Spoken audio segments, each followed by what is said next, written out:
Experiment perform करने जा रहे हैं और इस एक्सपेरिमेंट का नाम है to find the frequency of AC means using a sonometer. तो ये इसका सेटअप है। आप देखिए इसमें हमें क्या क्या करना होता है। ये हमारे पास एक सोनोमीटर है और इसमें एक जो है ना नॉन मैग्नेटिक वायर, क्योंकि एक यहाँ पर चुंबक भी है, इससे अट्रैक्ट ना हो ये वायर, इसलिए हमने नॉन मैग्नेटिक वायर को इसमें लगा दिया है। ये दो वेजेस हैं, सोनोमीटर के जो वेजेस होते हैं, और ये जो नॉन मैग्नेटिक वायर इधर से जा रहा है पुली के ऊपर से, इसमें हमने स्लॉटेड वेट हैंग करने हैं। देखिए मैं आपको दिखा दूँ कि यहाँ पर अभी हमने स्लॉटेड वेट इसमें ये देखिए, ये 1000 किलोग्राम के वेट हैं। हमारी पहली रीडिंग इसमें जो आएगी वो 500 ग्राम की आएगी। तो मैं इसको यहाँ से हटा देता हूँ। तो हमारे पास कुछ इसमें हैंग करने के लिए छोटे वेट भी हैं। अभी तो हमने इसमें केवल ये आधा किलो का वाट लटका दिया है, और उसके बाद हमारे पास ये कुछ और छोटे वेट हैं, प्रत्येक वेट 50 ग्राम का। इसमें भी हम अलग अलग टेंशन पे हम इसका बैलेंस वैल्यू निकालेंगे।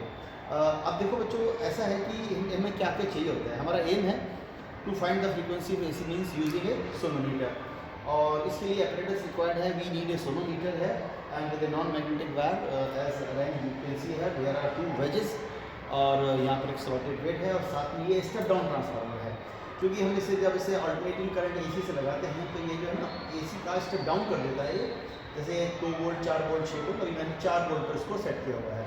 स्टेप डाउन ट्रांसफार्मर 4 वोल्ट पे सेट किया हुआ है, और उसके बाद 220 वोल्ट को मैंने कर लिया 4 वोल्ट AC में, और ये 4 वोल्ट AC मैंने लगाई है। यहाँ से ये वायर का सर्किट दिया है, मैंने लगा दिया है इस वायर के एक सिरे में, और दूसरे सिरे मैंने यहाँ लगा दिया है। तो इसके अंदर 4 वोल्ट की AC फ्लो कर रही है 50-60 फ्रीक्वेंसी की। और बच्चों इसके बीच में हमने ये हॉर्स शू मैग्नेट लगा दिया है। ये जब मैग्नेटिक फील्ड अप्लाई करेगा तो करंट के वायर में फोर्स लगेगा। डायरेक्शन ये होती है ILB sin थीटा। ये मैग्नेटिक फील्ड, ये वायर में करंट का ये फोर्स होता है। इनफैक्ट होगा क्या, जब इसमें आप अल्टरनेटिंग करंट पास कराएंगे वायर पर फोर्स लगेगा। वायर पे फोर्स लगेगा तो वायर वन वे एक तरफ को ये डिफ्लेक्ट होगा फ्लेमिंग लेफ्ट हैंड रूल से, and as you note the AC की डायरेक्शन बदलती है। तो जैसे हाफ साइकिल के बाद AC अपनी पोलैरिटी चेंज करेगा तो फोर्स की दिशा भी बदलेगी, यानी कि बिकॉज ऑफ द फोर्स ये वाइब्रेट करेगा। एक बार सपोज इस तरफ फोर्स लगता है, एक तरफ फिर ऐसे फोर्स लगता है ना। तो फोर्स AC की हाफ साइकिल पूरा करने के बाद जब पोलैरिटी बदलती है तो वो डायरेक्शन बदलेगी, और ये वायर फिर जो फोर्स की डायरेक्शन है वो भी बदलेगी। तो ये इस तरीके से वाइब्रेट करेगा बच्चों हैं। जब ये वाइब्रेट करेगा तो आप सोचिए कि इसके बाद एक कंसेप्ट था रेजोनेंस का। आपने 11th क्लास में पढ़ा होगा कि एक ये जो वायर है, स्ट्रेट वायर, अगर आप इसको प्लग कर दें, एक तरफ इसको ले जाएं, तो ये अपनी नेचुरल फ्रिक्वेंसी से वाइब्रेट करता है, जिसका फार्मूला होता है ν = 1/2L। ये वाला फार्मूला है ν = 1/2L √T/m, ये इसका फार्मूला है। तो इनफैक्ट होगा क्या कि जब फोर्स के कारण जो फोर्स की पोलैरिटी चेंज होगी, AC की पोलैरिटी चेंज होगी, जब वायर की नेचुरल फ्रिक्वेंसी AC की फ्रिक्वेंसी से मैच हो जाएगी, तब इसका जो है रेजोनेंस हो जाएगा और ये बहुत तेज़ी से वाइब्रेट करेगा। उस समय ये पेपर स्लाइडर इस पर रखा हुआ है, ये फ्लाई ऑफ हो जाएगा। आपको वो लेंथ नोट करनी है, और टेंशन जो आप यहाँ पर लगाएंगे mg से, वो नोट करनी है, और ये आसानी से प्रैक्टिकल हमारा हो जाएगा। चलिए हम आपको बताते हैं कि क्या करना है आपने। सबसे पहले बच्चों इस वाले वेज को फिक्स कर लेंगे। मैंने सपोज ये स्केल है 10 सेंटीमीटर, 10 पे फिक्स कर लिया है। उसके बाद 10 पे यहाँ फिक्स कर लिया है, और 10 ये रखा हुआ है मेरा 58 पर रखा हुआ है, और मैं इसको ऑन करूँगा और देखता हूँ कि अगर AC की फ्रीक्वेंसी इस वायर की फ्रीक्वेंसी से मैच करेगी तो रेजोनेंस होगा, वो लेंथ मुझे निकालना है। जिस समय ये रेजोनेंस होगा तो ये फ्लाई ऑफ हो जाएगा। मैं धीरे धीरे इसको पीछे करूँगा और लेंथ को वेरी करूँगा। पहली रीडिंग हमारी ये होगी। चलिए इसको ऑन मैंने कर दिया है यहाँ से, यस, यहाँ से मैंने ऑन कर दिया है बच्चों, और ये भी ये 10 पे है और ये 58 पे है। आप देख सकते हैं कि अभी ये वाइब्रेट नहीं कर रहा है, क्योंकि AC की फ्रिक्वेंसी इस वायर की नेचुरल फ्रिक्वेंसी से मैच नहीं है। अब मैं धीरे धीरे इसको पीछे करता हूँ 58 से। आप नज़र रखिएगा इसके ऊपर, इट विल फ्लाई ऑफ 58 से 59। देखिए पेपर स्लाइडर हिलने लगा है 59.5। देखिए वो हिल रहा है, मूव कर रहा है 60, 61, वाइब्रेट कर रहा है 61 और 62। ये देखिए, ये देखिए इसके बिल्कुल बहुत हाई वेरिएशंस हैं यहाँ पर, वाइब्रेशंस हैं। अब इस पर आप बरकरार रखेंगे, ये देखिए गिर जाएगा, ये गिर जाएगा। मैं आपको इसको यहाँ से करके दिखाता हूँ। अभी ऑफ कर दिया मैंने, और ये देखिए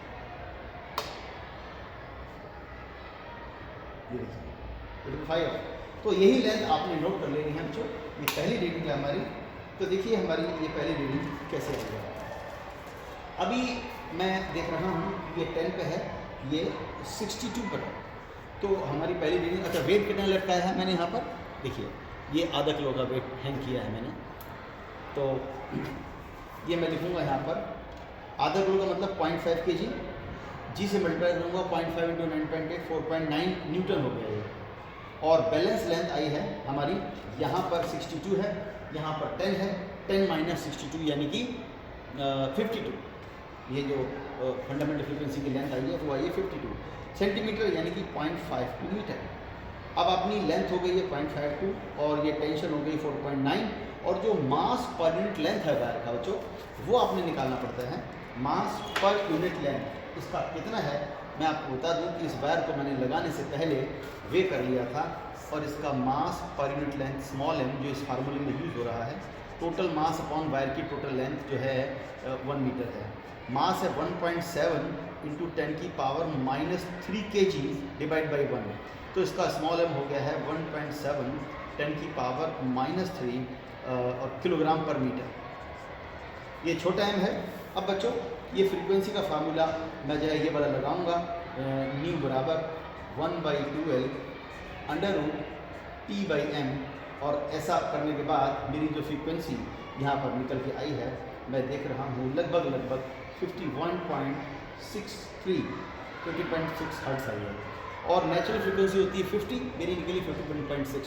थोड़ा बहुत एरर तो आता है। ऐसे ही हम और भी रीडिंग लेंगे, बच्चों। अब हम दूसरी रीडिंग में क्या करते हैं कि इसका वेट को बढ़ा देते हैं। देखिए मेरे पास स्लॉटेड वेट रखे हैं, ये 50-50 के साथ 200 ग्राम हो गया। अब मैं 200 ग्राम को 500 ग्राम में अटैच कर देता हूँ, ये हो गया 700, और 200 ग्राम मैंने लिया है, ये देखिए 900, यानी कि 900 ग्राम हो गया है। 900 का मतलब होता है 0.9। दूसरी रीडिंग में बच्चों मैंने इसको जो है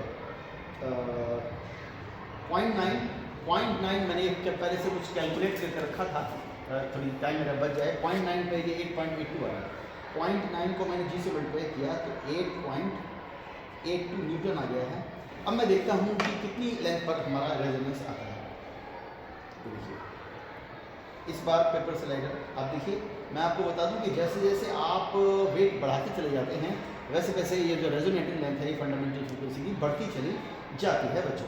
थोड़ा सा इधर बढ़ेगी लेंथ, तो मैं इसको इधर कर लेता हूँ मैग्नेट को। अब मैंने इसको ऐसे ऑन कर दिया है बच्चों। अब देखिए अभी ये जहाँ पर रेजोनेंस आ रहा था अब नहीं आ रहा है, क्योंकि वेट बढ़ गया है। चलिए अब मैं इसको यहाँ, अब देखिए कितना पहले गैप था, 52 था बच्चों, और अब ये है थोड़ा ज़्यादा आएगा। देखते हैं, देखिए थोड़ा सा ये हिलने लग गया है। ये देखिए यहाँ पर थोड़ा हिलने लग गया है। ये देखिए 77, ये देखिए इट इज़ फ्लाई ऑफ हो गया है यहाँ पर। और ये देखिए इस टाइप से। अब ये जो दूसरी रीडिंग हमारी है बच्चों, ये यहाँ पर आ गई है, ये 73 पर आ गई है। तो अब this is the second reading, बच्चों। तो इसी तरीके से हम यहाँ पर नोट कर लेंगे, ये आ गई है आपकी 0.73 सेंटीमीटर, है ना। अगले रीडिंग में हम क्या करेंगे, और जो है इसके ऊपर 100 ग्राम वेट लटका देते हैं। अब ये हो गया है 1 किलो, है। एंड इन दिस वे जैसे जैसे आप देखेंगे इसको बढ़ाते जाएंगे, और जो है हमारा रेजोनेंस लेंथ बढ़ती चली जाएगी। ये देखिए अभी इसको और बढ़ाते हैं। ये देखिए ये लेंथ हमारी और बढ़ गई है, ये 84 के आसपास आ गई है। ये सेकेंड रीडिंग 84 माइनस 10 74 आ गई। एक बार और यहाँ पर बढ़ा देते हैं, तो आप देखेंगे कि ये लेंथ और बढ़ जाएगी।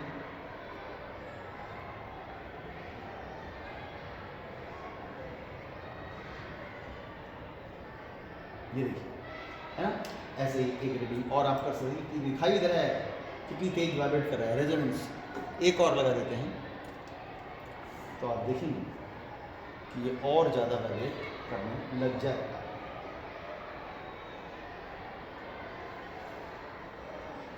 ये देखिए, तो इस तरीके से हम अलग अलग, जैसे वेट लटका के अलग अलग जो है ना एमजी से अलग अलग लाइन देखेंगे, और इस फॉर्मूले से हम फ्रीक्वेंसी निकाल लेंगे, और फ्रीक्वेंसी निकालने के बाद हम उसका मीन निकालेंगे बच्चों।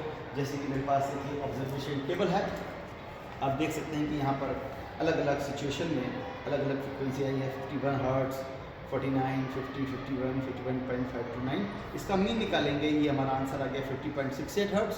एक्चुअल होती है 50, यहाँ पे 50.68 है, तो थोड़ी सी एरर आई है, लगभग 1.3%। This is acceptable error. और उसके बाद यहाँ पर ये aim, material required, formula used, और आपके प्रोसीजर बोर्ड में लिखना नहीं होता है, वैसे आप लिख सकते हैं अपने उसके लिए, पढ़ाई के लिए, लेकिन बोर्ड की कॉपी में नहीं लिखना होता है। प्रोसीजर रिजल्ट यहाँ पर लिख देंगे, फ्रीक्वेंसी परसेंटेज अलग निकाल देंगे, यहाँ पर आप ये डायग्राम बना देंगे सोनोमीटर का, और उसके बाद precaution of sources of error आप लिख देंगे।